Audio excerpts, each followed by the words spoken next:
자, 안녕하십니까. 하이퍼립입니다. 자, 이번 시간에는 12년 특례 2025학년도 후기 전교육과정 해외 이수자 전형에 대해서 설명을 좀 드리도록 하겠습니다. 특히 올해는 2025학년도 후기부터 연세대학교가 자기소개서를 필수 제출 서류로 삼게 되어짐에 따라서 12년 특례를 준비하시는 분들이 좀 더 일찍부터 준비하셔야 되겠죠. 학생과 관련이 되어진 서류 준비뿐만 아니라 자기소개서나 학업계획서를 작성하는 과정들이 좀 더 시간이 많이 소요가 되기 때문에 잘 준비하셔야 될 것 같고요. 또 2026학년도부터 12년 특례 전형의 지원 횟수의 제한이 폐지가 되어짐에 따라 2025년도 후기의 원서 지원의 전략을 어떻게 세울 것이냐, 또 2025년도 후기에서 합격을 했었을 때 또 2026학년도에 전기의 원서 지원을 어떻게 할 것이냐에 대한 전략을 연계하여 세울 필요가 있을 거라고 생각합니다. 자, 먼저 전형 일정을 살펴보도록 하겠습니다. 자, 대학들마다 모집 요강들은 대부분 원서 접수 한 달 정도 전에 발표가 되어지기 때문에 전년도 입시의 요강을 기본으로 삼으면서 전형 일정을 확인하실 수 있을 것 같은데요. 보시는 것처럼 서울대학교는 3월 4일부터 3월 7일까지가 원서 접수 일정이고, 연세대학교가 3월 11일부터 3월 14일, 성균관대학교가 3월 19일서부터 3월 26일이고, 서강대학교가 3월 19일부터 3월 22일, 그 다음에 중앙대학교가 3월 19일부터 4월 9일이기 때문에 거의 원서 접수 일정은 3월 중간에 대부분 다 결정이 되어졌어요. 그렇죠? 그러니까 거의 대부분의 대학들이 3월 중에 2025년도 후기의 원서 접수 일정을 동일하게 진행을 하고 있다라고 말씀을 드리기 때문에 이제 2월이 다가왔기 때문에 원서 접수 준비의 시간들이 촉박합니다. 지금부터 서류 준비 잘 하셔야 될 거라는 생각이 들고요. 자, 대학들마다 실제 등록 인원이 어느 정도 되는지를 확인해 보시는데, 아시는 것처럼 12년 특례 전형은 정원 외 선발이라는 거잖아요. 대략적으로 선발 인원이 정해져 있긴 하지만 학생의 학업적 적합성이라든가 또는 학업의 우수성이라든가 실제 한국 대학에 입학했었을 때 충실히 학업을 이행할 수 있는지에 대한 등 여러 가지 요소들을 종합적으로 고려하여 합격과 불합격을 결정하다 보니까 매년 선발 인원에 약간의 차이들이 있어요. 하지만 약간 어느 정도 일정 정도의 인원들이 정해져 있다는 걸 알 수가 있는데, 서울대학교는 2023년도, 2024년도를 보니까 3월 입학, 전기에서 선발했었던 인원이 64명, 65명 정도를 선발하고 있고요. 연세대학교는 197명을 선발하고 있습니다. 성균관대학교는 약 262명이 2023년도였고 2024년도에는 202명을 선발했고요. 그 다음에 한양대학교는 179명을 선발했습니다. 12년 특례 후기 전형에서 선발 인원이 비교적 많은 학교는 연세대학교, 성균관대학교, 한양대학교가 12년 특례 선발 인원이 많고, 전체 대학의 모집 인원에 비해서 12년 특례 선발 인원이 비교적 적은 학교를 꼽는다면 서울대학교, 그 다음에 고려대학교겠죠. 하지만 고려대학교는 2023년도에는 37명밖에 선발하지 않았지만 2024년도에 68명을 선발하게 되면서 12년 특례 선발 인원이 많이 늘었어요. 그만큼 좀 유리해졌다고 볼 수가 있는데, 12년 특례 전형의 원서를 쓸 때는 우리가 그냥 내가 가고 싶은 대학, 가고 싶은 학과의 원서를 쓰는 게 아니거든요. 그렇죠? 국내 고등학교 졸업자들이 수시나 정시로 원서 쓸 때, 특히 수시로 원서를 쓸 때는 내가 가고 싶은 학과, 내가 가고 싶은 대학의 원서를 쓰는 게 아니라 본인이 가지고 있는 학교생활 기록부의 전반적인 우수성과 적합성을 판단하여 본인이 합격할 수 있는 대학과 학과를 결정해서 원서를 쓴다면, 보통 12년 특례는 그냥 대학과 학과를 본인이 가고 싶은 데를 결정해서 원서를 쓰시는 분들이 많아요. 이러다 보니까 12년 특례 전형임에도 불구하고 전체적으로 불합격하거나 또는 원하는 대학교에 합격을 하지 못하는 사례들이 많습니다. 그만큼 원서를 쓸 때 중요한 점은 가고 싶은 대학, 가고 싶은 학과의 원서를 쓰는 것이 아니라 본인이 가지고 있는 학업적 역량과 활동의 우수성을 기반으로 해서 실제 합격 가능한 대학, 또 전공 적합성이 유지가 되는 학과가 어딘지를 잘 판단하고 원서를 써야 된다는 점을 중요하게 생각하셔야 돼요. 왜냐하면 대학에서 학생을 선발할 때 중요하게 생각하는 점이 학과적 적합성이나 전공 적합성, 또 이 학과에 합격을 하기 위해서, 이 학과에서 학업을 하기 위해서 그동안 어떤 준비를 해왔는지를 토대로 선발하고 있기 때문에 결국 내가 어느 대학 가고 싶다, 어느 학교에 합격을 하고 싶다가 중요한 게 아니라는 점을 꼭 알아두시기 바라고 그만큼 원서 지원에서 대학과 학과 결정을 매우 신중하게 진행하셔야 됩니다. 자, 서류평가의 요소가 매우 중요하다고 할 수 있겠죠. 12년 특례는 어차피 정성평가 전형이라고 하잖아요. 정량평가처럼 하나의 수치로 평가하는 것이 아니라 정성평가, 여러 가지 요소들을 종합적으로 고려하여 평가하고 있기 때문에 12년 특례는 정성평가 전형이고요. 대학들마다 평가하는 방법의 차이는 조금씩 있을 수 있으나 기본적으로 세 가지 요소를 평가 요소로 삼습니다. 첫 번째는 학업 역량이에요. 그 다음에 두 번째는 바로 진로 역량이고 세 번째가 바로 공동체 역량이라고 할 수 있는데 이 중에서도 제일 중요한 것은 바로 학업 역량과 진로 역량이라고 할 수가 있습니다. 12년 특례 전형에서의 학업 역량이라고 하면 첫 번째는 표준화 학력 지표의 중요성이 크죠. 그렇죠. 그렇기 때문에 내가 만약에 IB 인터내셔널 스쿨에 다니고 있다면 IB 성적이 몇 점이냐 이만큼이 합격에 제일 중요하고요. IB 성적. 그 다음에 두 번째는 만약에 내가 A레벨 영국제 13학년제에 다니고 있다면 A레벨의 성적이 몇 점인지 그 다음에 나는 IB 과정도 아니고 A레벨도 아니고 내가 그냥 AP 학교인 경우에는 GPA 성적이 반영이 될 텐데 이 GPA 성적이라는 것은 내가 다니고 있는 고등학교 내에서의 우수성을 인정할 뿐이지 다른 나라나 다른 고등학교와 비교 평가가 불가능하단 말이에요. 그렇기 때문에 GPA 성적을 정리하면 GPA는 좋으면 좋은 거고 나쁘면 문제가 돼요. 그만큼 GPA 성적은 해당 학교 내에서의 학업적 충실도를 의미할 뿐이지 다른 고등학교 학생과 직접 비교가 불가능하기 때문에 그만큼 표준학력 지표의 중요성이 크다. 이렇게 말씀을 드리는 게 맞고 그렇고 다음에 이제 이렇게 학력 지표뿐만 아니라 내가 이런 IB나 A레벨이나 GPA 성적에서 어떤 결과를 만들어내기 위해서 내가 어떤 교과목을 선택을 했는지 그 교과목이 지원할 학과와 어떤 적합성이 있는지에 대한 교과목의 이수 여부와 그 이수한 교과목에 대한 성적도 성적에 반영이 됩니다. GPA 성적만 반영이 되는 것이 아니라 어떤 교과목을 이수했느냐 그 이수 교과목이 지원하는 학과와 전공과 연관성이 있느냐 이런 부분도 중요하게 볼 수가 있고요.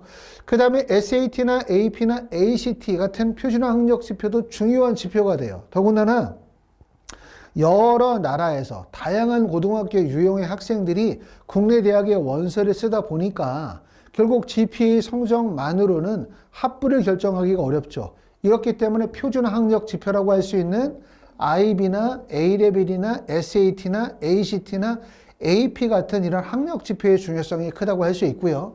거기에 더불어서 공인어학 성적이죠. 특히 토플 성적 같은 경우에는 국내 대학의 어떤 과의 원서를 쓴다 하더라도 대부분 영어를 기반으로 수업을 하거나 또는 기본적으로 교재가 텍스트가 영어로 되어져 있기 때문에 영어 능력은 단지 언어적인 능력뿐만 아니라 학업 이수와 수행과 관련된 역량을 보여주고 있기 때문에 영어 성적은 매우 중요하고 더군다나 3년 특례보다 12년 특례가 당연히 영어 성적이 높겠죠. 내가 예를 들어서 외국에서 3년 정도를 영어로 수업을 들었던 학생의 영어적인 능력과 12년 과정을 영어관에서 공부한 학생들의 영어 능력이 높기 때문에 당연히 12년 특례가 토플 성적이 더 높아야 돼요. 그렇죠? 그 다음에 이제 중요한 부분은 바로 토픽 성적이죠.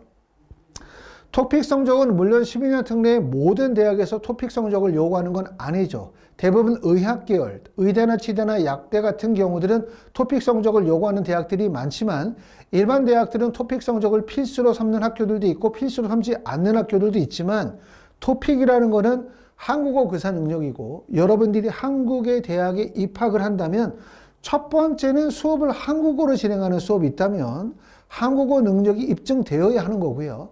또 만약에 한국어 수업이 아니라 하더라도 한국에 와서 한국에서의 생활을 무난하게 할 수 있다는 걸 보여줘야 돼요. 결국은 뭐냐면 이게 바로 다 학업적 적합성과 관련이 되어지기 때문에 토픽 성적은 매우 중요하다고 말씀을 드릴 수가 있고 그렇기 때문에 토픽 성적의 제출을 필수로 하든 필수로 삼지 않든 간에 12년 특례 전형으로 국내 대학에 입학을 희망한다면 당연히 토픽 성적은 거의 필수로 보아야 된다. 그만큼 특히 중요한 점은 뭐냐면 토익 성적과 토플 성적이 12년 특례 전형에서 매우 중요하다.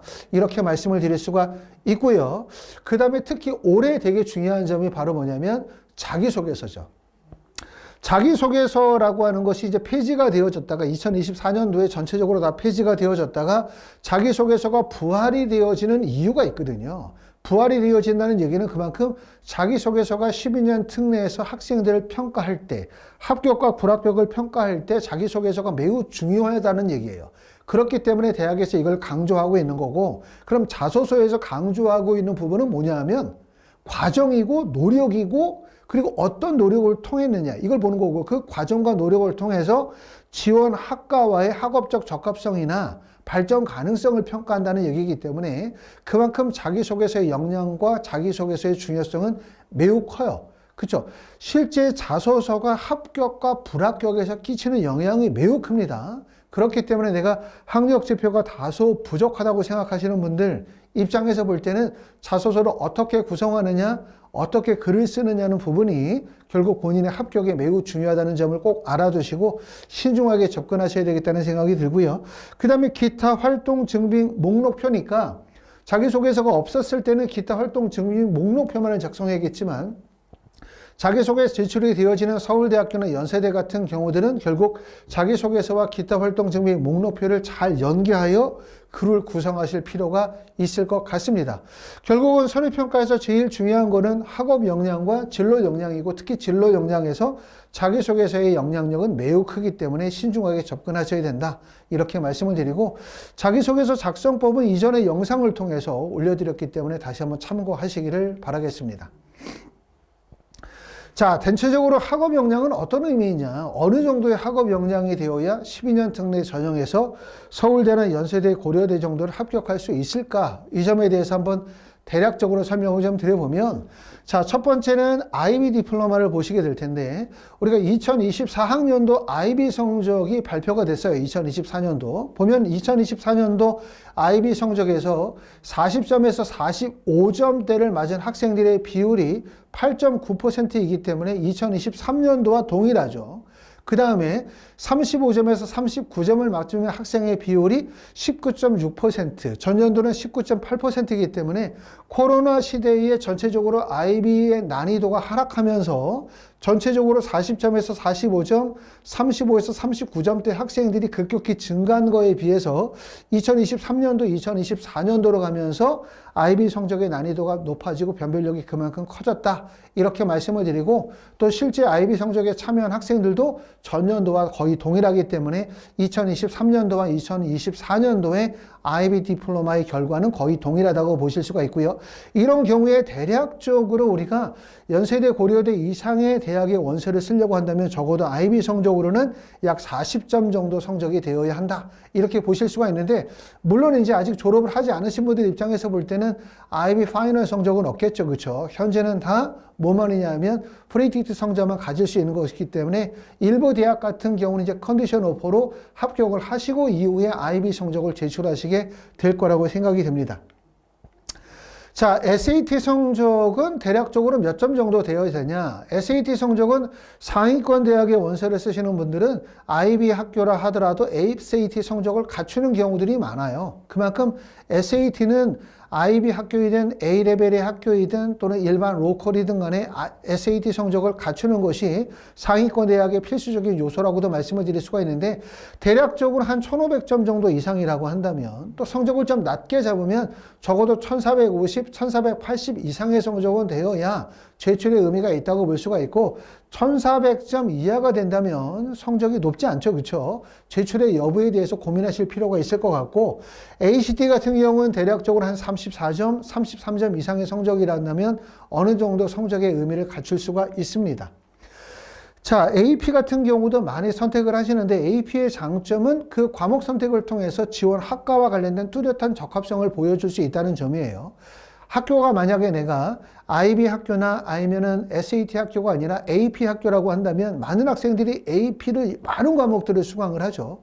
많은 과목을 수강을 하는 것보다 더 1차적으로 중요한 거는 지원 학과와 관련된 핵심적인 교과목을 선택하고 그 교과목의 성적이 만점, 5점이 나오는 게 중요할 거고 그리고 만약에 이게 가능하다면 과목의 선택폭이 넓어지면서 9개 과목, 10개 과목, 11개 과목을 선택하고 그것이 만점이 나온다면 더 유리하다고 말씀을 드릴 수 있을 것 같습니다. 그렇기 때문에 AP 과목을 선택할 때 잡다하게 많은 과목을 선택하는 게 핵심이 아니라 첫 번째는 지원 학과와 관련된 뚜렷한 방향성을 설정해서 과목 선택을 하실 필요가 있겠다라는 생각이 들고, 그리고 또 하나 우리가 꼭 알아두실 점은 뭐냐면 일반적으로 12년 특례 전형으로 국내 대학에 원서를 쓴다. 그러면 첫 번째, 자연계 학생들은 어떤 과를 선호할까?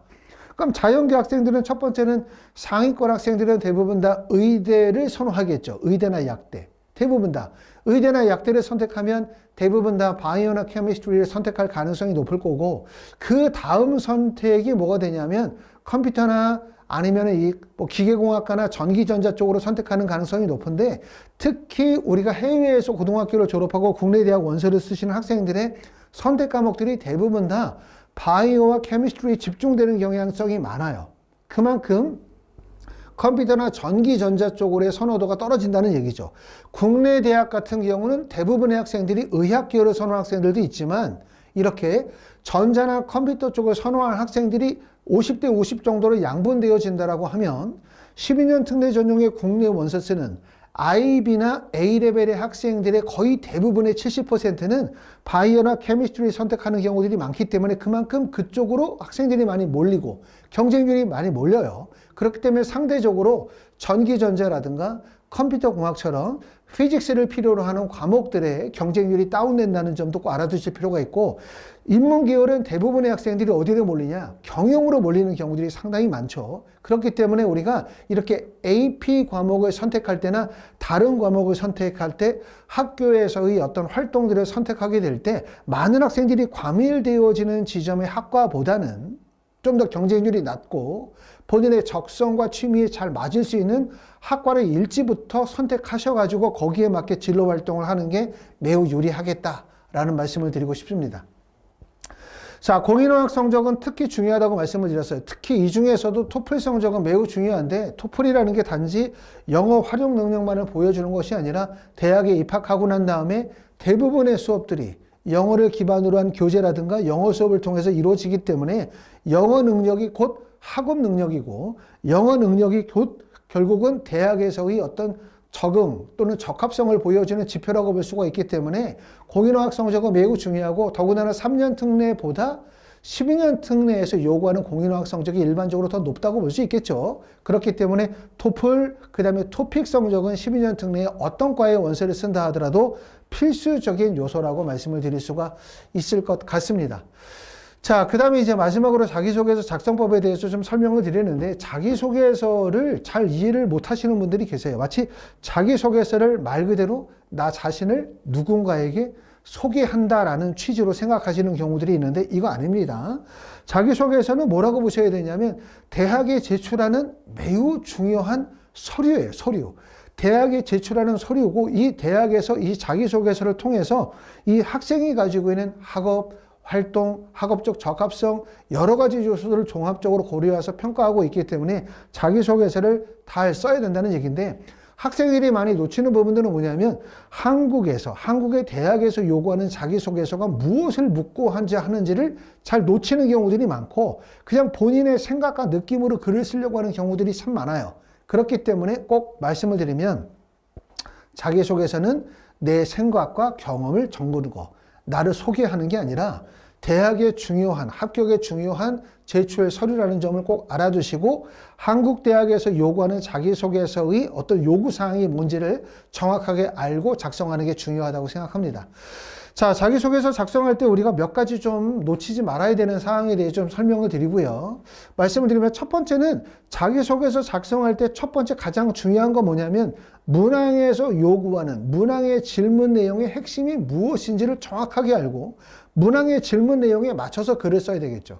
서울대학교나 연세대학교 자기소개서 1번, 2번, 3번, 4번 문항을 읽어보고 그 문항이 요구하는 게 뭔지, 그 문항에서 어떻게 답변해야 될 정확히 알고 써야 되는데, 그냥 마치 자신의 생각만을 나열하는 글을 쓰시면 안 된다는 얘기고요. 두 번째는 자기소개서는 일기가 아니다. 과도한 주장을 삼가해라. 이게 바로 이제 말씀을 드렸던 것처럼 자기소개서를 나를 소개하는 거, 라는 생각하면서 일방적으로 자신의 생각과 주장을 나열하는 경우들이 많다. 이러면 안 된다는 얘기고요. 세 번째는 결과보다는 과정과 노력에 중점을 두고 구체적으로 써야 한다.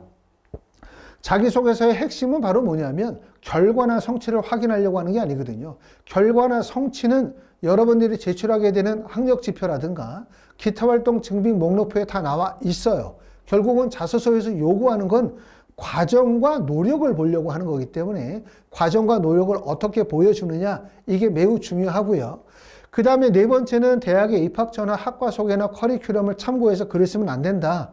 특히 이제 자소서 쓸 때 어떻게 써야 될지를 모르다 보니까 대학의 입학 초의 커리큘럼이나 또는 대학의 인재상이나 대학의 여러 가지 뭐 동아리 활동, 연구, 학회 등을 참고해서 쓰게 되는데 이렇게 글을 썼을 때 문제가 뭐가 되냐면 다른 학생의 자기소개서와 중복될 가능성이 높고 두 번째 본인이 글이 아닌 다른 사람의 글을 끌어다가 붙여 쓰기를 하기 때문에 결국 본인의 어떤 역량과 우수성을 보여주기가 어렵다는 점이에요. 그렇기 때문에 좋지 않기 때문에 절대로 이렇게 글을 쓰지 말고 자기소개서는 100% 자신의 경험과 자신의 생각을 적는 게 중요하다라고 말씀을 드릴 수가 있고요.